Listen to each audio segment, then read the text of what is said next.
Итак, вторая часть рисования наших кистей рук. В предыдущей части мы остановились на том, что обозначили все наши морщинки, и большие, и мелкие. И сейчас просто вносим такую общую тональность. Идем от темного к светлому. Здесь обратите внимание, в середине безымянного пальца у нас будет немножечко потемнее, а снизу этого безымянного пальца немножечко посветлее. Это вот как раз такой интересный момент, рефлекс. Я люблю обращать внимание на такие детали, которые придают еще большую реалистичность нашим рисункам. Этот рефлекс очень сильно подчеркивает координаты этого пальца, как он расположен, где он находится, и не кажется таким размытым.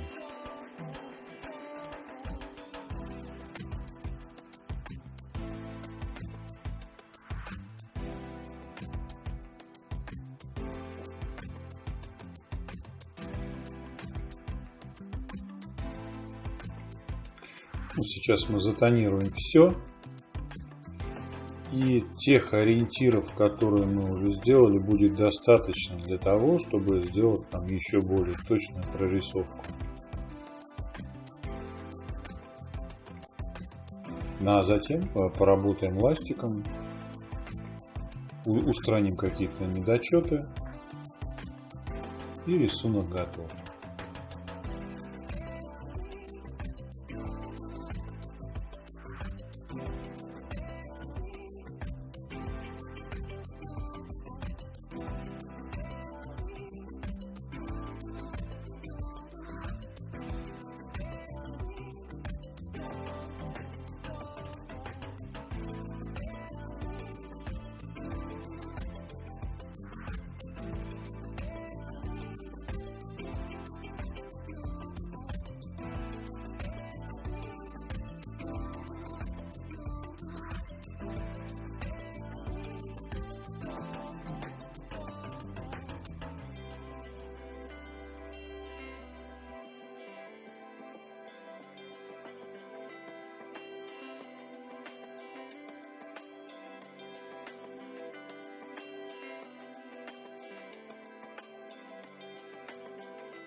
Те морщинки, которые поначалу нам казались очень жирно нарисованными и, возможно, даже чересчур, оказались после растушевки практически малозаметными.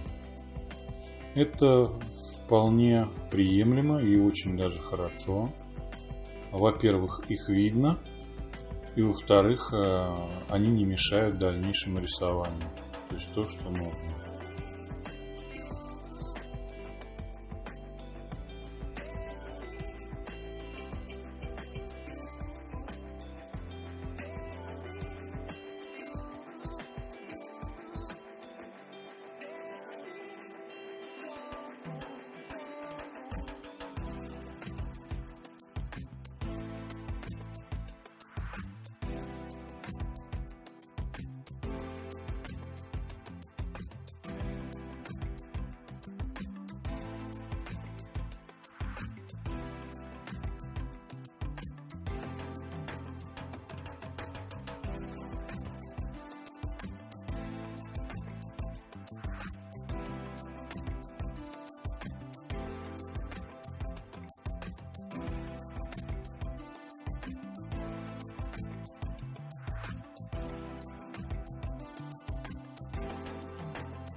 Что я сейчас делаю? Я ярко выраженно рисую морщинки. И я пока что не делаю их сразу с светотенью, сразу с полутенью, сразу с бликами.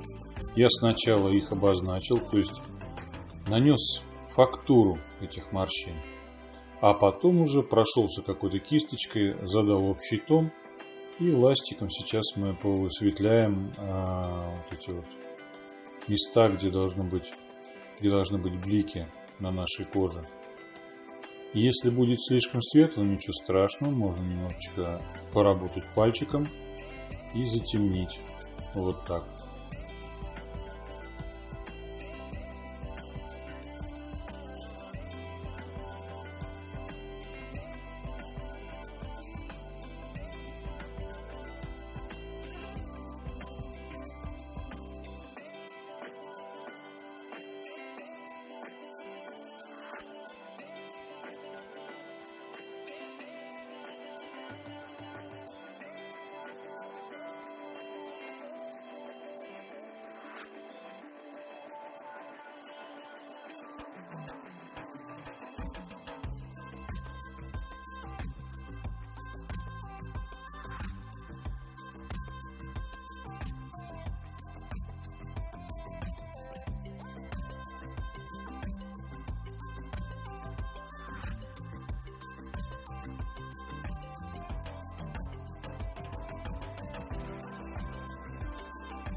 Техника рисования сухой кисти – это очень управляемая, очень послушная техника. Она прощает многие ошибки. Вот вы посмотрите, сколько раз мне приходилось подтирать, сколько раз рисовать, и никаких видимых недостатков и недочетов нету. Все вполне подчиняется и слушается художника.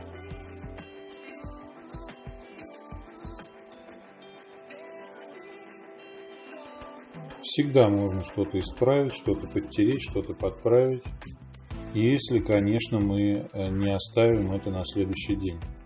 На следующий день красочка высыхает, и все эти возможности теряются.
Многие считают, что кисти рук, особенно у таких пожилых людей, это очень сложная работа, занимает много времени.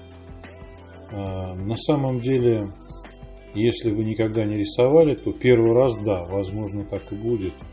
Потому что будет много нестыковок с инструкциями, которые я вам даю, и вашим мировосприятием. То есть вам будет казаться, что не так, должно быть как-то по-другому, как-то все более сложно.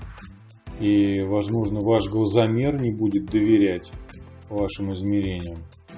Но, как показывает практика, первый, второй, третий рисунок уже заставляет вас задуматься о том, что вы были неправы.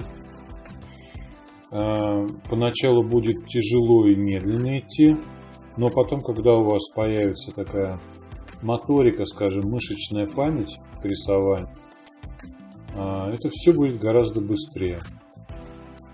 Процесс будет замедляться только вот такими вот банальными вещами, как загрузить кисточку, посмотреть на фотографию, сравнить, рисовать дальше. То есть вот такие вот вещи. Какие-то технические вопросы. А мозг, в принципе, способность ваша рисовать, она будет гораздо быстрее. Вот смотрите, опять же, наношу фактуру морщин смело, не задумываясь о том, что это какие-то полукруглые складки. Прям вот наношу их и все. Потом я возьму кисточку большего размера, сделаю тональность нужную, нанесу такую светотень и поработаю эластиком. Вот и все.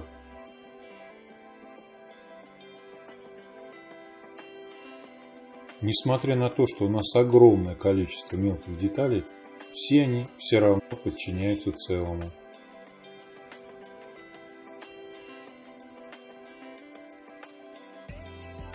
За это отвечает светотень. Вот в этот момент нужно смотреть на целую картину.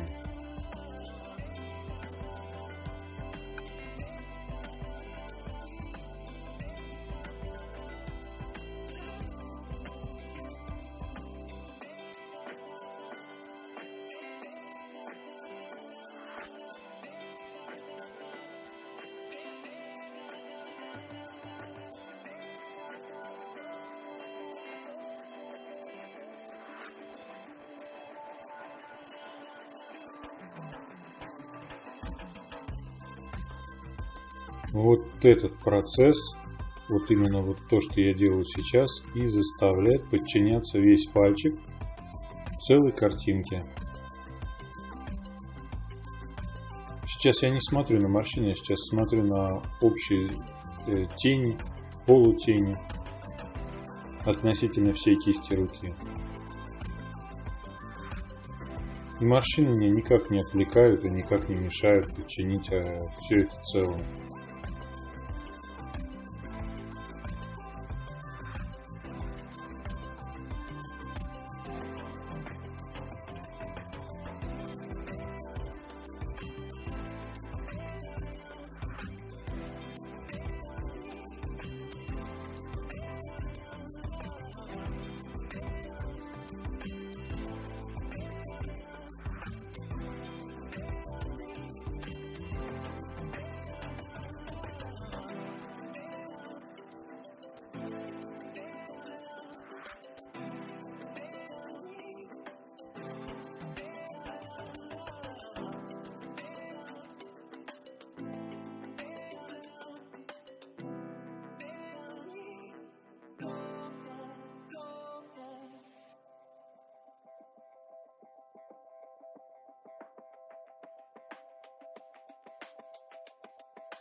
переходим на тыльную сторону ладони и делаем все тот же алгоритм. Сначала рисуем морщинки.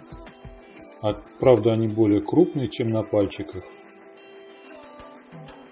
Рисуем крупные морщинки, какие-то вены, какие-то такие крупные детали. Некоторые из них с размытыми контурами. Мы их так и рисуем. Вот. Потом мы будем рисовать более мелкие детали, более мелкой кисточкой.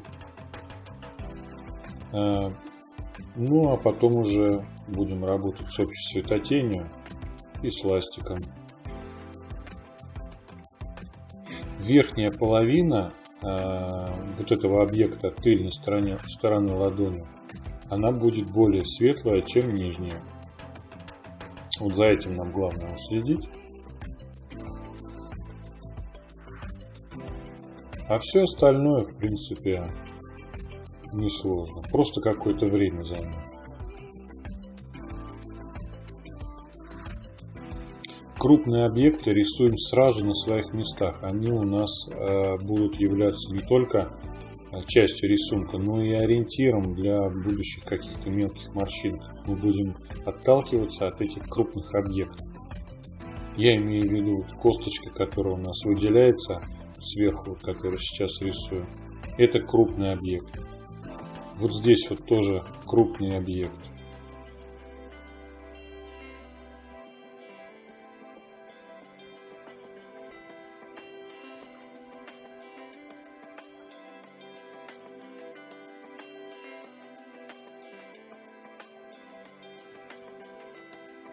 Закончили с крупными объектами.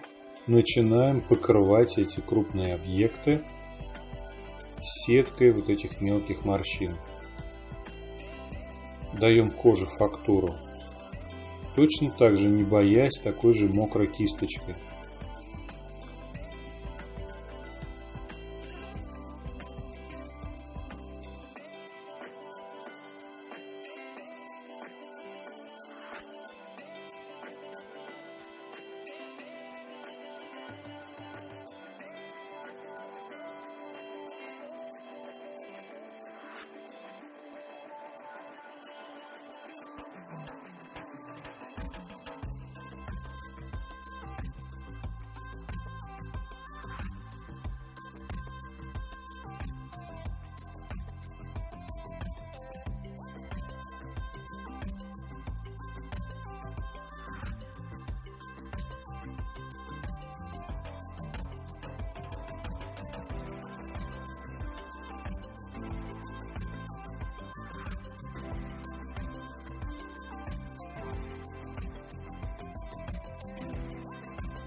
Все это можно делать вообще не понимая, что мы рисуем. Мы можем даже не знать, что это рука. Это может быть вообще все что угодно. Допустим, мы с другой планеты никогда не видели кисти рук. Просто повторяйте все, что видите на фотографии. В жанре реализма так и нужно работать. Исходите именно из этого. А то, что вы понимаете, что это кисти рук, должно работать для вас как подсказка, но не должно являться главным.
Обратите внимание, как здорово выполняет свою работу ластик.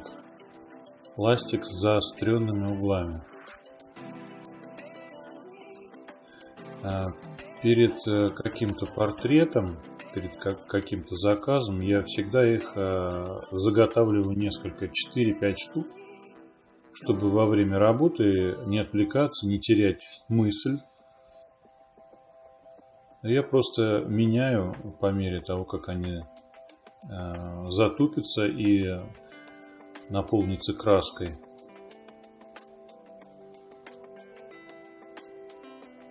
Если ластик держать под разным углом, например, просто перпендикулярно к листу, то он будет очень тонко рисовать, проводить тонкую линию. А если мы его наклоним под 45 градусов и проведем его всей заточенной плоскостью, то он будет оставлять широкий высветленный след. И причем не на 100% высветлит, а примерно в зависимости от нажима. То есть можно даже как-то манипулировать таким способом. Высветлять слабее или сильнее. То есть у ластика есть несколько диапазонов работы. От толщины, ширины и степени высветления.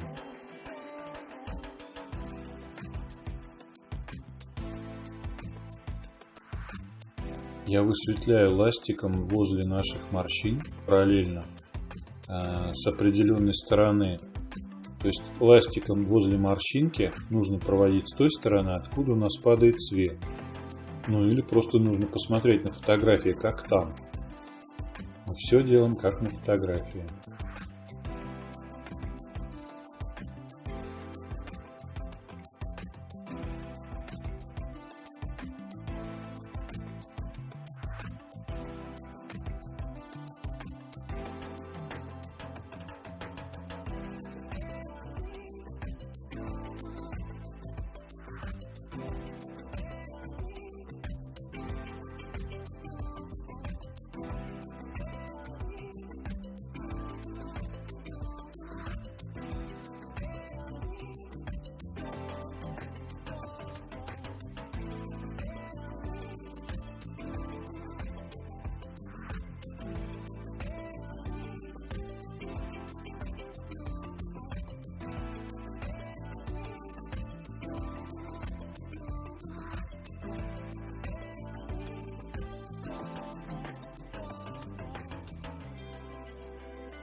Ну, здесь я уже думаю, не стоит ничего комментировать.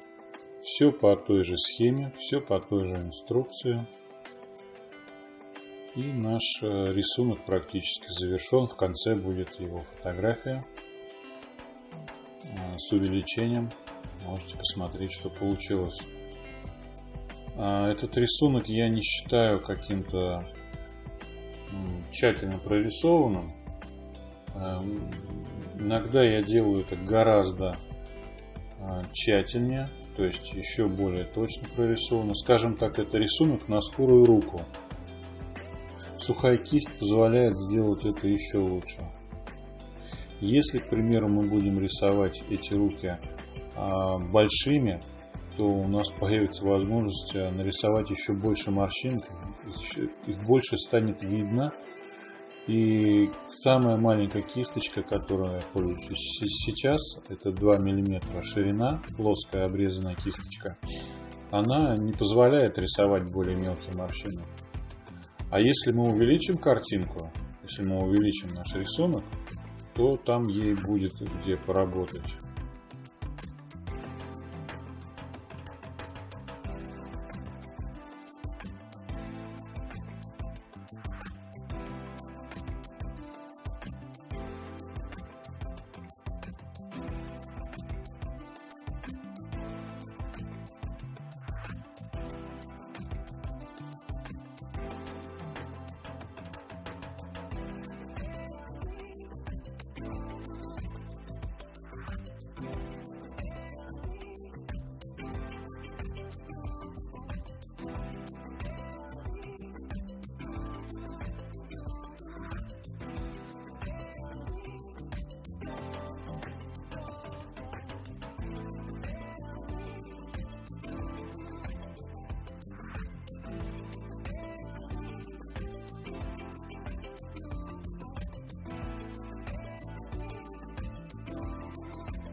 Ну, сейчас, я думаю, можно подвести итоги проделанной работы. Итак, сначала мы нарисовали эскиз, отталкивались от каких-то там параллельных линий, отталкивались от одного нарисованного пальца, как объект для измерения следующих объектов. Мы использовали параллельность общих линий, которые мы видим на фотографии и у себя. Вот. Затем мы перешли к раскрашиванию. Разделили раскрашивание на несколько объектов. Сначала у нас был верхний палец, потом тыльная сторона ладони слева. Потом у нас пошли 4 пальца в центре, которые находятся. Потом тыльная сторона ладони справа. И закончили мы с пальчиками, которые внизу слева находятся. Действовали мы по принципу. Сначала подчеркнули кисточкой, прям вот маслом с краской, подчеркнули все морщинки. Затем внесли тональность. Затем у нас была тщательная прорисовочка всего этого с тенями, с полутенями.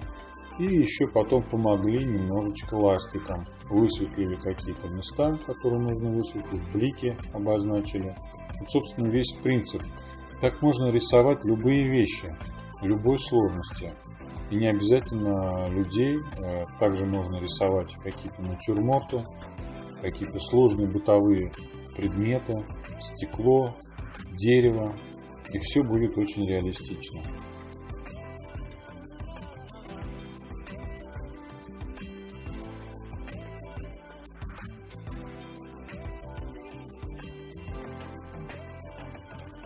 Ну, сейчас я еще немножко пробегусь ластиком. И, в принципе, наш рисунок закончен. Всем спасибо за внимание.